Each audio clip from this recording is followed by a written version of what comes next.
frog's breath. Okay, so I just came from outside in the garden.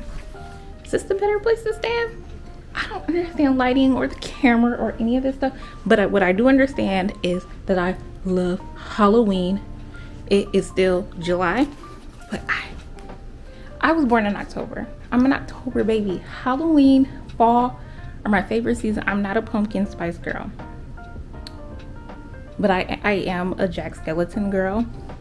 I am a ookie spooky skeleton girl. I am a creepy crawly spider girl. Like, I love it. Like, my husband gets very tired of me because I start talking about fall and Halloween in June. I'm like, we have to get ready for fall. I'm sorry, I know the lighting just got bad right there. I'm like, we have to get ready for fall. And he's like, we haven't even done Labor Day yet. We haven't even done 4th of July yet. I'm already there. So throughout the year and throughout the holidays, I do love decorating for holidays. I am trying to stop buying as much of my decor. I made some decor for Easter. I made some decor for the 4th of July. And the reason I'm trying to stop buying it is because every year when I pull back out the holiday decor, a lot of the stuff that I buy, I'm just like really not feeling it anymore. And the stuff that I made, I love putting it up. I get super excited to put it up. It's more sentimental. It means more to me. But when I buy stuff, like, it might be like trendy for that year, or I might have just got it because it was really cheap and I like to shop after the holidays. And a whole year has passed since the last time I seen it. So my favorite movie, one of my favorite, absolute all-time favorite movies as a child and as an adult, was Nightmare Before Christmas. And so I really want to do a lot of Nightmare Before Christmas stuff, and you guys are going to see it all. But I want to work on making a frog's breath bottle. And you remember the scene where Sally poisons the professor in the beginning, and she puts the frog's breath in to cover up the smell so he won't be suspicious that she's trying to poison him.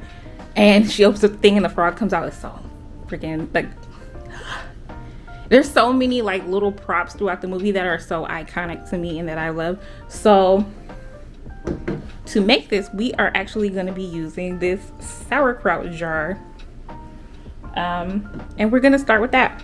So I'm just going to show you guys the process. I'm not really going to talk too much for the rest of the video. I don't think. I feel like I talk a lot. Oh my gosh. Okay, let's just get started.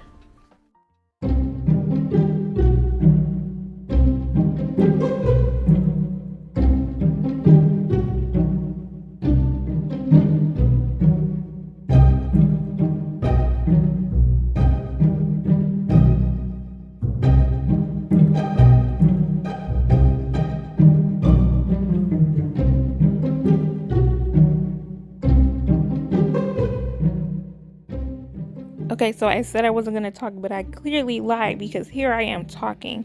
I just want to say that this did not work. I believe it was the type of glue that I used. So I ended up going back with the hot glue gun to make the little frame for the label, and it ended up working perfectly.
Here I'm using a flour-based paper mache mixture, which is 1 part flour to 2 parts water. And my skeleton that I'm using is made from cardboard, trash bags, and painter's tape. This literally was all made out of trash and recyclables.